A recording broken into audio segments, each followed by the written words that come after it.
तो हमारे साथ प्रेम शुक्ला जी नेता बीजेपी के जुड़े हुए हैं, साथ ही साथ हमारे साथ आलोक शर्मा जी जो कि प्रवक्ता हैं कांग्रेस के, वो जुड़े हुए हैं। मेरे दो सहयोगी अरविंद शर्मा और शिवपूजन झा जुड़े हुए हैं। तो कुल मिलाकर सीवी ही मणिशंकर अय्यर का भरा हुआ है इस तरह के गूफ अप से, जहां पर उन्होंने ये माना कि आज प्रधानमंत्री को नीच कहा है, मैं हिंदी नहीं जानता था। उसी तरह मैंने किसी जमाने में वाजपेयी जब प्रधानमंत्री थे उनको नालायक कह डाला था। क्यों झेल रही है कांग्रेस उन्हें? इसी पर करेंगे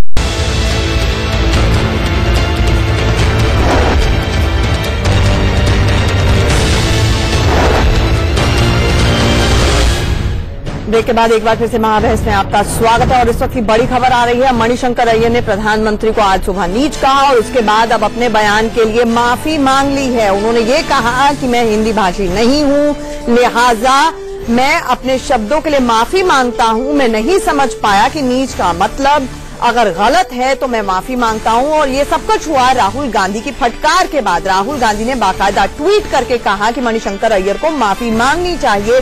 हमारे साथ आलोक शर्मा और प्रेम शुक्ला जुड़े हुए हैं, मेरे दो सहयोगी भी जुड़े हुए हैं। मुझे ये बताएं आलोक शर्मा जी कि अगर नहीं आती हिंदी भाषा तो बोलते क्यों है मणिशंकर अय्यर? ये नहीं समझ पा रहे हम। ना बोलने का क्या लेंगे वो? देखिए, इसमें कहीं कोई दर आए नहीं। आंचल जी, मैं आपकी बात से सहमत हूं। आप एक वरिष्ठ लीडर हैं। अगर आपको हिंदी में कहीं प्रॉब्लम है तो जबरदस्ती क्या आप जाएंगे और जाकर मीडिया के सामने अपना वक्तव्य रखना शुरू कर देंगे? ये दुखद है। आप इतने भी नासमझ नहीं हैं कि आप आईएएस अधिकारी रहे हैं, आप मंत्री रहे हैं, आप पाकिस्तान और तमाम जगह पर रहे हैं। मैं समझता हूं इस तरह की भाषा का उपयोग नहीं होना चाहिए। और माननीय राहुल गांधी जी ने जिस तरह से फटकार लगाई है ये स्वागत योग्य है। आज उन्होंने माफी मांगी है, हम उनका धन्यवाद करते हैं कि माफी मांगी है और आगे इस तरह के वक्तव्य का उपयोग ना करें। हम ऐसी गुजारिश करते हैं। मुझे मैं समझता हूं कि ऐसा नहीं होगा। नहीं, ये खेद तो बहुत खेल लिया। मुझे ये बताइए, वोटिंग से एक दिन पहले मणिशंकर अय्यर इस तरह का बयान देते हैं। 2014 में उन्होंने बयान दिया था, चाय वाला कह दिया था। मुझे ये बताएं कि अमित शाह और मोदी की तो बीजेपी को जरूरत ही नहीं है। आपके पास जब तक मणिशंकर अय्यर रहेंगे बीजेपी वैसे ही जीतती रहेगी।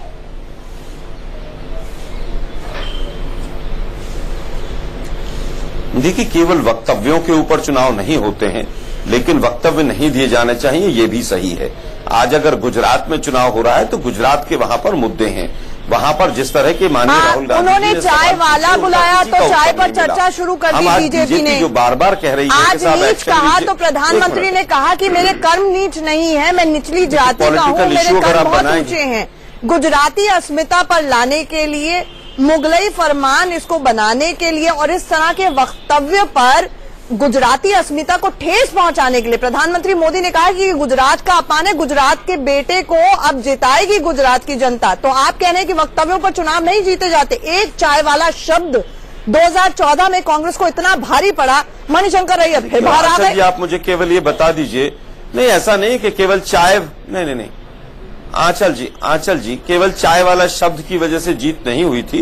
जीत बड़े बड़े वायदे और बड़े बड़े जो सपने दिखाए गए उसकी वजह से हुई थी। खैर, आज 2014 का चुनाव नहीं है, आज 2017 है और गुजरात में 2017 का चुनाव हो रहा है। आज मोदी जी से जानना चाहेंगे, कभी आप पाकिस्तान भाग जाते हैं, कभी चीन भाग जाते हैं, कभी अफगानिस्तान भाग जाते हैं। आप अपने मुद्दों को गुजरात पर लाइए। कभी आप अम्बेडकर साहब और आप अपने नेताओं को पटरी पर लाइए। आलोक शर्मा जी, आंदोलन पर चले जाते हैं। आपके नेता जिस तरह के वक्तव्य देते हैं ना, आप अपने नेताओं को पटरी पर लाइए। बात से सहमत हूँ आंचल जी, मैं आपकी बात से पूरी तरह से सहमत हूँ कि इस तरह के वक्तव्य नहीं आने चाहिए। मणिशंकर जी ने माफी मांगी है। मैं भी कांग्रेस पार्टी की तरफ से खेद व्यक्त करता हूं, माफी मांगता हूं कि देश के प्रधानमंत्री का पद बहुत ऊंचा पद है और इस तरह का वक्तव्य नहीं आना चाहिए था। प्रेम शुक्ला जी, माफ कर देंगे आप मणिशंकर अय्यर को? उनका कहना है कि देखिए, मैं हिंदी भाषी नहीं हूं, मैंने तो प्रधानमंत्री जब वाजपेयी थे उनको नालायक तक कह डाला था, तो वो उसमें भी अपना फक्र महसूस कर रहे हैं कि देखिए तब मैंने नालायक कहा था, आज मैंने नीच कहा है, तो मैं तो हुई ऐसा।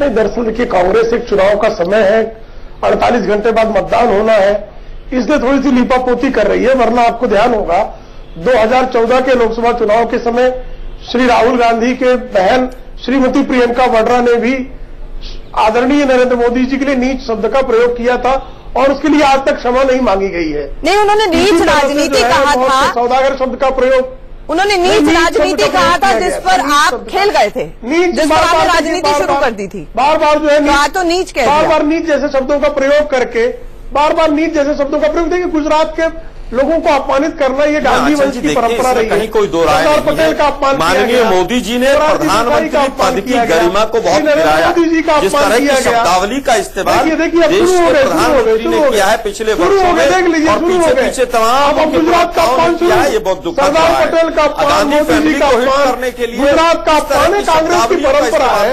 वीर सावरकर का अपमान किया, अटल बिहारी वाजपेयी जी का अपमान किया, लीडर ने गांधी वंश से बाहर का कोई भी किसी भाजपा कहा है, सुन लीजिए, शब्दावली का क्या मांग रहे? अभी तो आप फिर वही मैं समझता फिर वही बात छोटी छोटी बातें कर रहे हैं, फिर क्षुद्रता भाषा के स्तर को गिराने में क्षुद्रता का प्राकट्य हो रहा है। भारतीय भाषाई क्षुद्रता के मोदी जी और क्या लाभ है? मोदी जी जिम्मेदार भाषाई क्षुद्रता। अच्छा, मुझे एक बात बताइए आलोक शर्मा जी, गांधी आलोक शर्मा जी करता है, किसी भी अपशब्द का इस्तेमाल देखिए नहीं होना चाहिए। आलोक शर्मा जी, आपने प्रधानमंत्री जी का अपमान किया, अभी अभी आप ही ने कर दिया। एक दिन सरदार पटेल के सामने इंदिरा जी को बड़ा कहकर सरदार पटेल का अपमान स्वयं आलोक जी ने किया। अच्छा, नहीं आलोक शर्मा जी, मुझे एक बात बताएं। नहीं प्रेम शुक्ला जी, डाइवर्ट ना करें, लेफ्ट राइट नहीं डाइवर्ट ना करें प्रेम शुक्ला जी। आलोक शर्मा जी मुझे ये बताएं, नहीं मुझे एक बात बताएं। आलोक शर्मा जी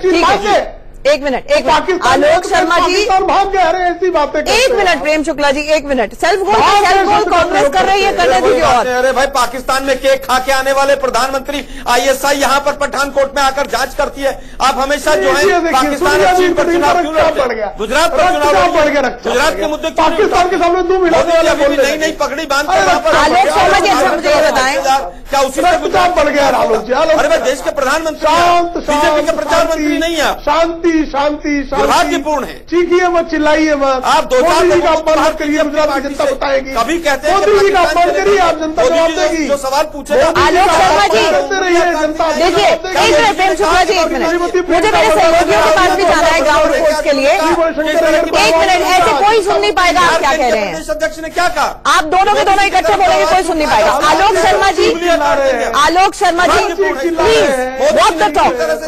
एक minute Prem Shukla ji, Alok Sharma ji please walk the talk. Manishankar Aiyar ने आज कम से कम दूसरी बार भी जब वक्तव्य दिया तो ये साबित कर दिया कि वो फुट एंड माउथ डिजीज से ग्रसित हैं। उन्होंने वाजपेयी के समय भी उनको नालायक कहा था। मुझे ये बताएं, ये कहना कि खेद करिए, प्रकट कीजिए, माफी मांगिए अपनी जगह पे, आप क्या एक्शन लेंगे मणिशंकर अय्यर के खिलाफ, ये बताएं।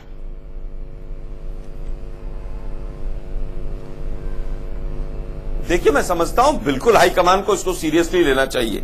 एक प्रवक्ता और एक कांग्रेस के सिपाही के नाते भी मैं इस तरह की उम्मीद करूंगा। लेकिन भाजपा जो इतना चिल्ला रही है, उनसे पूछिए बिहार के अध्यक्ष के लिए अभी ने क्या कहा था कि मोदी जी की तरफ जो उंगली भी उठाएगा उसके हाथ पैर और उंगलियां काट देंगे। उस पर एक्शन कब होगा? मोदी जी ने और उनके तमाम प्रवक्ताओं ने जिस तरह का वक्तव्य गांधी जी परिवार के लिए लिया है, उसके लिए कब माफी मांगेंगे? कौन सा नहीं मतलब तो बताइए। ये आप वो माफी मांगने का इंतजार करेंगे क्या? आप मणिशंकर अय्यर के खिलाफ एक्शन लेने के लिए बड़ी अटपटी सी दलील है। काट देंगे। आप दोनों को कुछ क्षणों के लिए रोकना चाहूंगी। हमारे जो दर्शक अभी हमारे साथ जुड़ रहे हैं, आपको दिखाते हैं कि मणिशंकर अय्यर ने पहले क्या कहा और उसके बाद माफी किस अंदाज में मांगी। देखिए वो दोनों बातें। मैं एक आदमी को जानता हूं जो बाबा साहब अंबेडकर के बारे में कुछ नहीं जानते हैं। उनका नाम है नरेंद्र मोदी। 1952 और 1957 के बीच में वही हिंदू कोड बिल, जिसको कि हमारे अंबेडकर साहब ने तैयार किया था, उसको 5 हिस्से में बांटकर 5 अलग अलग कानून बनाकर उसको उन्होंने पारित करवाया। मतलब जो अंबेडकर जी की सबसे बड़ी ख्वाहिश थी, उसको साकार करने में एक व्यक्ति का सबसे बड़ा योगदान था। उनका नाम था जवाहरलाल नेहरू। अब इस परिवार के बारे में ऐसी गंदे बातें कहें, और वो भी जबकि अंबेडकर जी के याद में एक बहुत बड़ा इमारत यहाँ उसका उद्घाटन हो रहा है। मुझको लगता है कि ये आदमी बहुत नीच किस्म का आदमी है, इसमें कोई सभ्यता नहीं है। और ऐसे व्यक्ति, ऐसे मौके पर इस प्रकार की गंदी राजनीति की क्या आवश्यकता है? मणिशंकर सर, प्रधानमंत्री ने आपके बयान को उठाया और एक रैली में सियासत करते हुए उस पर टिप्पणी की। सबसे पहले बताइए कि उस बयान को जिस तरह से उन्होंने पेश किया, किस तरह से देखते हैं उनकी सियासत को? मुझे पूछा गया था कि B.R. अम्बेडकर के नाम पर जो भवन बना है उसके उद्घाटन के अवसर पर प्रधानमंत्री ने कहा कि राहुल गांधी बाबा अम्बेडकर के बारे में कुछ नहीं जानते हैं क्योंकि वो बाबा बाबुलनाथ के मंदिरों में जा रहे हैं। अब मुझे बताइए, अम्बेडकर साहब के नाम पर एक भवन बनाया गया है, उसके उद्घाटन में इस प्रकार की बात करने क्या सही है क्या? और क्या वो जानते नहीं है क्या कि महात्मा गांधी ने कहा, इसके बावजूद कि उनके बहुत से मतभेद थे, कि ड्राफ्ट जब कि हमारा संविधान बनना था उस मसौदा की तैयारी के लिए डॉक्टर अंबेडकर को ये जिम्मेवारी दी जानी चाहिए। और फिर पंडित जवाहरलाल नेहरू ने इसको माना क्योंकि वो थे प्रधानमंत्री, और डॉक्टर B.R. अम्बेडकर ने सारा हमारा संविधान तैयार किया और हमने कुछ चर्चा के पश्चात, कुछ संशोधनों के पश्चात उसको स्वीकार किया। और हमारे लिए बड़ी गर्व की बात है कि भारत का जो संविधान है। ये सवाल कांग्रेस को मणिशंकर अय्यर से पूछना चाहिए कि वो चुप रहने का क्या लेंगे। लेकिन आलोक शर्मा जी, मुझे ये बताइए, इंडिया न्यूज पर और मैं ब्रेकिंग न्यूज चलाऊंगी, क्या मणिशंकर अय्यर को सस्पेंड करना चाहिए कांग्रेस से?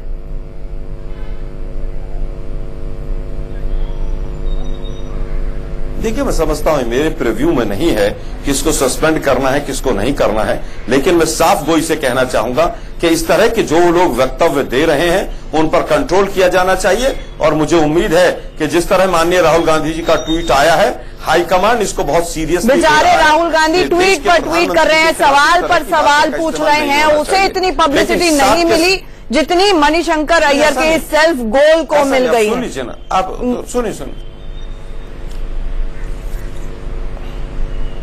देखिए, मैं समझता हूं कि आज जिस तरह से भारतीय राजनीति के अंदर भाषा का स्तर गिराया है भारतीय जनता पार्टी के तमाम लीडर्स ने, और खास तौर पर मोदी साहब ने, मर जवान आप बीजेपी पर जा रहे हैं, आप ये नहीं बता पा रहे कि क्या एक्शन लेंगे आप मणिशंकर अय्यर के खिलाफ? ये चलता रहेगा। खैर, आप सब हमारे साथ जुड़े, माफ कीजिएगा अरविंद और शिव पूजन, मैं आपके पास नहीं आ पाई, माफ कीजिएगा, मेरे पास इतना ही वक्त था। लेकिन जब मैं गुजरात चुनाव कवर करने गई थी तो वहां पर एक शख्स ने मुझे कहा था मोदी जी को आदत है लास्ट बॉल पे छक्का मारने की। आज मणिशंकर अय्यर ने उनके लिए ये छक्का मार दिया है। सवाल कांग्रेस से पूछे जाएंगे। आप एक छोटे से ब्रेक के लिए रुक रहे हैं, बड़ी खबरें लगातार जारी है।